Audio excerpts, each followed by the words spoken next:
Hi guys, The Woman I Wanted to Be by Diane from Fürstenberg. If this is your first time, I am Nez. Welcome to Nez Telly. So good to have you here. If this is your first time, welcome. If it is not your first time, welcome back. It's good to see you. Today we are discussing the amazing designer Diane from Fürstenberg. First of all, her name is Diane, not Diane. I spent my whole life calling her Diane, and I just found out that her name is Diane because the book I listened to was her reading her book to me in her own voice. And I just remember thinking, wow, the whole time I thought her name was Diane. Anyway, short form is DVF. She's this really cool bohemian woman that I just love. I love everything about her. And I know that from her work and all that, she's always someone that always encourages people to be themselves. You know, just be yourself. Don't be too, no, she wasn't too structured in her arts idea. Like, I'm talking of sometime in the 2000s when I started watching and getting interested in fashion shows. She was one of the few people that actually asked the models to smile, because you would see models smiling and walking down the runway. And that's why I'm thinking, okay, that's interesting, because most of that models you see, you know, but she just wanted people to smile, and that was just amazing. So she read this book. One of the things that you love about this book is that she's telling her life story, but in between all that, she's bringing out lessons of things that you can do for yourself as a person while you're at it. She grew up in Europe. Her mom was in Auschwitz. Yep, her mom was in Auschwitz. Her mom is late now. And she had a beautiful relationship with her mom. Her mom was in Auschwitz and somehow eventually got out, somehow was able to live. And six months after she came out of Auschwitz, she got pregnant for Diane, and it was against the doctor's orders. Like, she wasn't even eating well at that time. Like, she was too malnourished to eat well, and somehow she got pregnant, and then somehow she was able to give birth. It was wild time, you know. So Diane is somebody that, you know, a lot of her identity she connected to the stress and the pain and the crazy situation environments that the mother had just 3 years before she was born. So she was born in Europe, but it's like what a lot of people know her for is that, you know, they call her a princess because she married a prince, which is what happened. The von Fürstenberg name is a prince's name, and she married that guy when she was like 20 or so. That marriage lasted 3 years, literally 20 to 23, and boom, she was out. She was out because the guy wanted to have other people, and she was like, I'm not doing that with you. But the thing was that she's someone that had always felt that she could do what she wanted whenever she wanted to. I know it's giving rich people problems, but that's just how she is, and I admire her for that. You know, she's lived a life where most of what she's had is what she literally wanted. Like, she sat down, planned, this is what I want. That's why she said, the woman I wanted to be. Like, she would always say, I didn't know what I wanted to do, but I knew the kind of woman I wanted to be. She wanted to be a woman that is free. She didn't want to feel compromised. She didn't want to feel like, oh, I've worked this hard to get this thing, and I don't even like this thing I've gotten. You know, so it's like she talks about this, and then her concept of, you know, things like design and all that. Now let's talk about the design side. Did you know that Diane von Fürstenberg is the originator of the wrap dress? She first made the wrap dress. Now I'm talking of wrap dress the way we know it to be now. Don't come at me with the kimonos. Oh, the Asians have done it since Japanese. It's true. I'm not going to argue with you with that. But I'm talking of the way the modern wrap dresses are made. I'm talking of like those that were made in the 70s or in the 60s. So she created this, and suddenly her business just went, her life just went boom. So by the time she was like 29, she was a millionaire in dollars. Like, and she had stores everywhere, and she allowed herself to be franchised. So it's like, that's what I liked about her. She didn't seem to overthink about issues. So it's like she went into some problems while she was at it, but she made a lot of money, right? And she enjoyed the ride. She wasn't someone that stressed. She didn't have anxieties.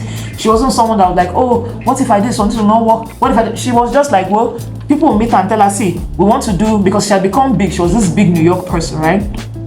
And the big New York name. So like people just thought, okay, so let us do some, let's say, bed sheets, household essentials using Diane von Fürstenberg's name. And she's like, cool, what's in it for me? So okay, 20% of every sale that is made. She's like, okay, good, carry on. So like she did that, like she was over franchised as time went by. But it's like after that had happened and the Diane's name crushed, DVF name crushed, she actually still got back up. She started doing telemarketing and started selling. So like, I just like how she is with the movement and the quits. Like, okay, so this didn't work. Okay, let us continue. So like, she never wallowed long enough to spend time and think about things that went bad in her life. because bad things did happen. Her mom died. She had to deal with cancer. She was heartbroken when her prince decided that he wanted to go outside. Like, she didn't find she was funny, but what was she going to do? You know, so it's like she had her dad died too when her mother and father also got a divorce. So it's like all those things here and there were things that actually let her down, and she would actually talk extensively how much pain it cost her. But the thing was that with all the pain, she would just say, "Oh, I was sad, blah blah blah," and then she's like, "Okay, next paragraph." She's like, "Okay, so I was on my way to Berlin for something," you know, so that she didn't have time to sit down. And, you know, she didn't sit down at home like, "Oh, I didn't want to go out. I didn't want to."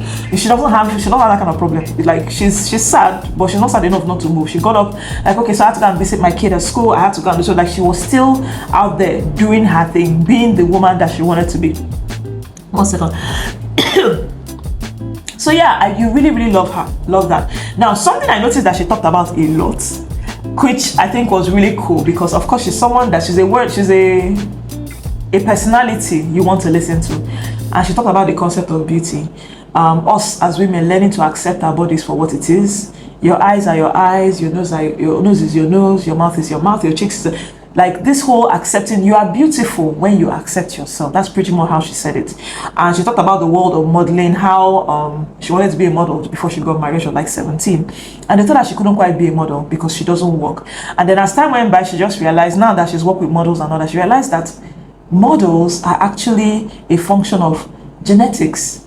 It's simple. So it's like, if you're not born to look like this extraordinary vavavoom person, like, let it go.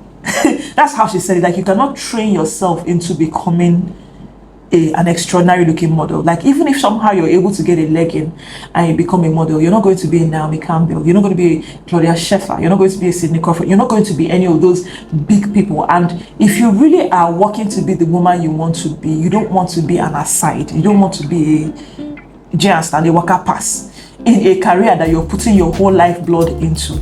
So I liked how much she talked about that. So because of that, she hasn't gotten any work done. Like, you know, she had an accident, she had a ski accident where she smashed her face, you know, so she did cosmetic whatever to fix that. But other than that, she's not somebody that has tried to maybe increase her breast, she hasn't tried to create shape.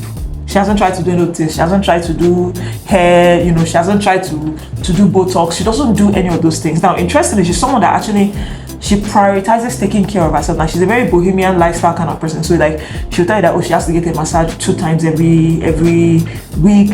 She has to do some kind of acupuncture every week, I think try 3 months, once every 3 months, every quarter, sorry, she has to go to some retreat somewhere where she goes to rest her eyes, blah blah blah.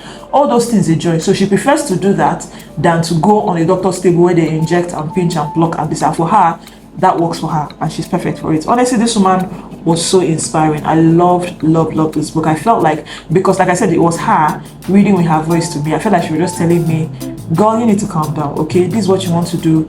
Don't run helter-skelter. Don't let anxiety take over you. You actually have this. You're good at this. Just try and do it. And it was beautiful. It's nice. I like her.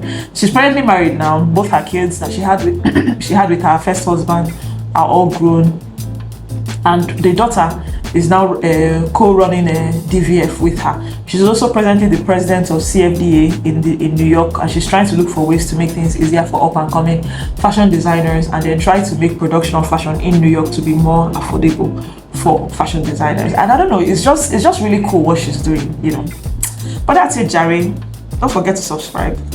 Don't forget to like, and then leave a comment below if you know how you love her and you're into her. Let me know what you think, okay? And do not forget the book club. We're still signing up for the book club 2025, and leave a comment below if you're interested, or send me an email. See you.